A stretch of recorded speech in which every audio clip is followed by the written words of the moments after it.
இந்த காட்சியை பார்த்துக்கோங்க, ரொம்ப ஸ்பெஷலான வீடியோ. இது வரைக்கும் வேற எந்த சேட்டலைட் சேனல்ல கூட இது ரிலீஸ் ஆகல. சரி, இந்த காட்சியோட ஸ்பெஷல் என்ன அப்படின்னு கேட்டீங்கன்னா, இந்த நபருடைய பெயர் தீபு சந்திர தாஸ். இவர் ஒரு இந்து அப்படின்னா இப்போ அடையாளம் காட்ட வேண்டிய தேவை இருக்கு நாட்டு மக்களுக்கு. காரணம் என்னன்னா, இவரை இன்னைக்கு கொலை செஞ்சுட்டாங்க. இவர் எப்படி கொலை செஞ்சாங்கன்னா, இவர் வேலை பார்க்கக்கூடிய இடத்துல மற்றவர்கள்ட்ட அவரு இஸ்லாமிய மதத்தை பற்றி தவறாக பேசியதாக ஒரு வதந்தி ஒன்று கிளம்புச்சு.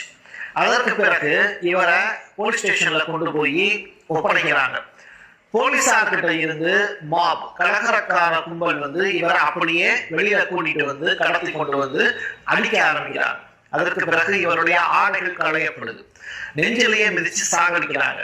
சாகடிச்சது மட்டுமல்லாம ஒரு பெரிய குச்சியில இவருடைய உடல்